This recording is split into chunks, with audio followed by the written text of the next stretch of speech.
What's up guys, it's Carter and I'm back with another video. And today is a max effort lower day. So usually on max effort lower day I will hit 2 max variations, 1 squat, 1 deadlift. And today is a Camber Bar Squat and I'm using my Vulcan open trap bar, the Vulcan Ox bar. And I haven't used this bar for cambered squats in quite some time. I believe the last time I did, I set a PR almost a year ago before I'd hurt my back, and that was at 335, but I was looking at that video and it wasn't quite the depth. So I feel like anything I can get close to that would be a win. So this here is 295 and it felt pretty good. It was getting a little heavy. My back was acting a little funky today, but I went ahead and added 20 more pounds at 315 and got good depth and went up a little slow, but was an appropriate weight I felt for the day, and called it there.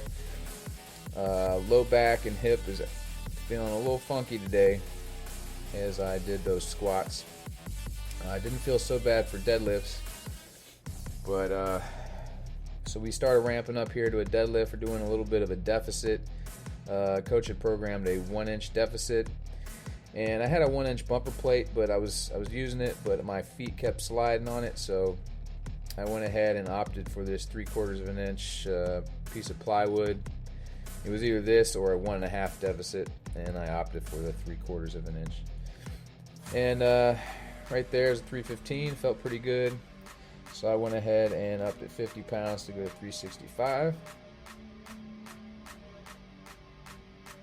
And that moved pretty well, but I called it there. Like I said, back and hip were feeling a little funky today. Didn't really want to push things too far. I was satisfied with that lift there. So moved on to some one-arm dumbbell rows like we've been doing here for the past few weeks. And I upped it again, went to 90 pounds. And they're starting to feel a little heavy, but still an appropriate weight. I'm just progressively overloading these movements and really trying to thicken up my back. I think these have really contributed to me being able to do those 14 pull-ups the other day. And so I guess we're just going to keep hammering those for a while until the weight stops moving.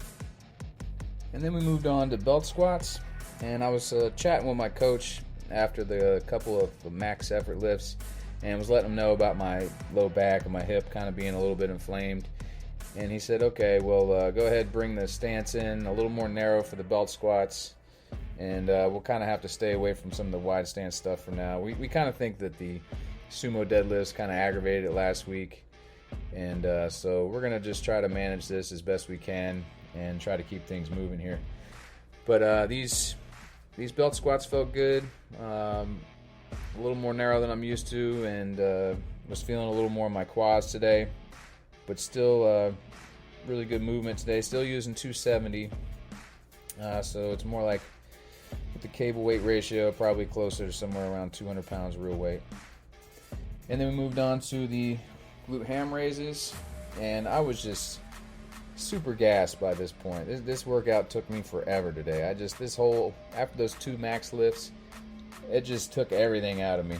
So, you know, it's like that some days. I don't think I really ate quite enough food yesterday, and then I didn't get quite as much sleep as I'd like really the past few days. So it's kind of stacking up on me at this point. So, like I said, super gassed by this point.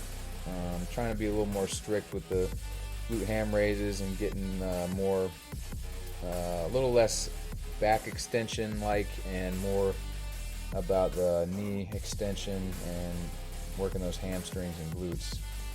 But you know, got through these. They were tough, but I was taking probably 5-minute breaks in between them.